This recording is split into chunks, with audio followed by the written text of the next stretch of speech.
Masih bersama saya Budiman Tanrujo di satu meja The Forum, Mas Sudirman Said. Mas, ada yang memilih mundur, ada yang memilih bertahan karena legal tidak mengatur. Ya. Gimana ini? Apa konflik antara seperti ini harus diselesaikan menurut Anda? Ya, saya pernah berhitung kira-kira ada 24 menteri yang akan terganggu pekerjaannya karena apakah jadi capres, apakah jadi cawapres, apakah jadi curkam. Atau menjadi kampanye untuk diri sendiri karena mereka DPR. Jadi memang bisa dibayangkan dalam tahun ini menuju ke Oktober 2024 pasti tidak efektif dan itu sebenarnya terjadi pada 5 tahunan. Cuman sekarang ini paling masif ya. Kemudian yang kedua juga sebenarnya yang saya cemas adalah keteladanan. Karena di antara tugas pemimpin itu bukan hanya mendeliver pekerjaan, tapi juga menjadi teladan bagi seluruh bangsa gitu. Nah kalau para top leader itu terus-menerus menunjukkan nerabas kepatutan, itu menurut saya kita bisa tadi saya kira Prof. Hukman kehilangan. Nah saya mau menjawab apakah itu utopis? Tidak.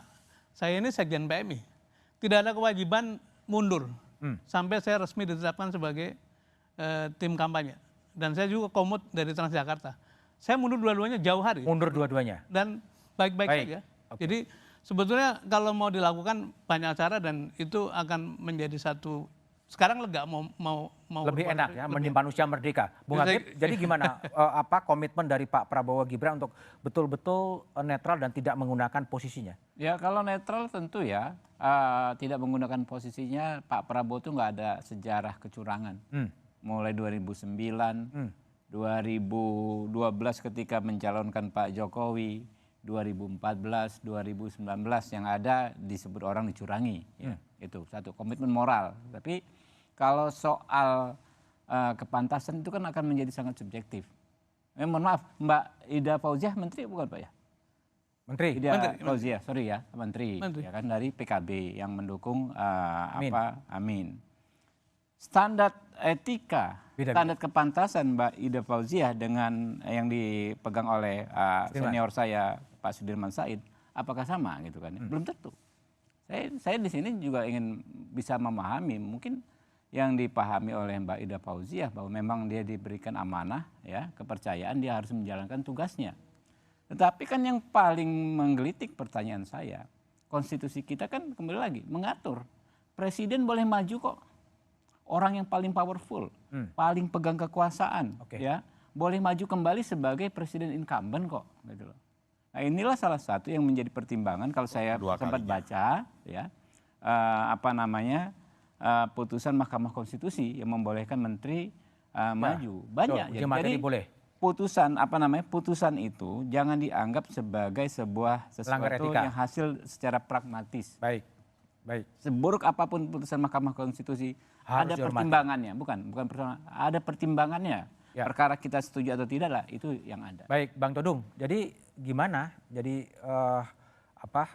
posisi seperti sekarang agar Pak Mahfud sebagai Menko Polhukam, sebagai Ketua Umum Kompolnas gitu, dalam posisi seperti sekarang gimana?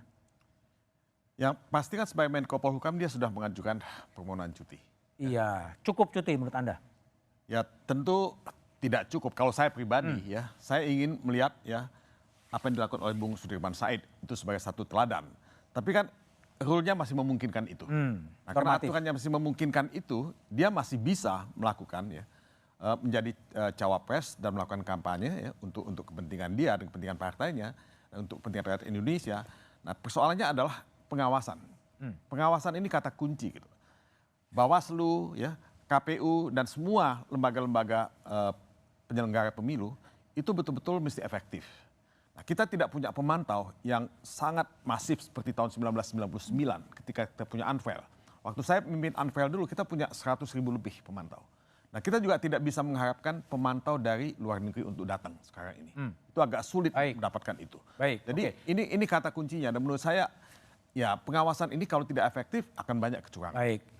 Mbak Titi, ini nasib rakyat gimana? Kalau tadi Mas Dirman mengatakan bahwa 24 menteri akan terpecah konsentrasinya, mikil kampanye presiden, mikil dirinya sendiri, terus kita harus ngapain ya?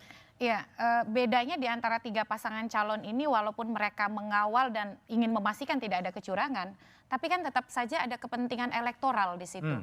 Nah, oleh karena itu harus ada pihak yang di tengah.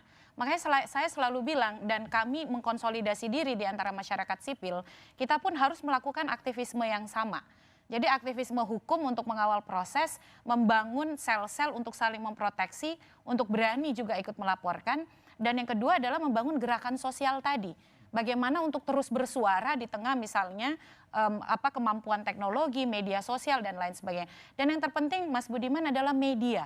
Media harus jadi bagian dari gerakan rakyat ini. Dan saya kira soal misalnya keterlibatan dunia internasional, jejaring internasional teman-teman pemantau pun selalu melihat Indonesia ini sebagai masa depan demokrasi. Masa depan demokrasi. Jadi pertaruhannya terlalu mahal kalau kemudian kita gadaikan di 2024. Baik, Mas Lukman, kalau boleh saya simpulkan, setuju nggak? Rakyat bakal orakopen.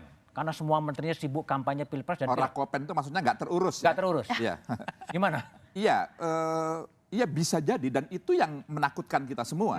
Oleh karenanya 2 menurut saya yang bisa dilakukan. Para penyelenggara negara itu sendiri, mereka-mereka yang mendapatkan mandat amanah untuk menyelenggarakan negara ini dengan baik, itu yang terlebih dahulu harus memulai dari diri sendiri. Tadi ini kan pemilu bersih itu ya. Tadi sebenarnya bisa ada orang-orang seperti Pak Sudirman Said, ada banyak yang bisa memberikan teladan gitu. Nah, itu yang harus ditularkan. Jadi mereka harus memulai dari diri mereka sendiri. Yang kedua ya masyarakat ya harus dibangunkan untuk selalu memantau proses pemilu ini betul-betul bersih gitu. Karena yang akan mendapatkan getah nasib buruk dari semua silang sengkarut pemilu kita ini ya rakyat itu sendiri. Baik. Maka kita punya tanggung jawab bersama ya, bersama untuk memantau ini dengan semaksimal mungkin media dengan bantuan media.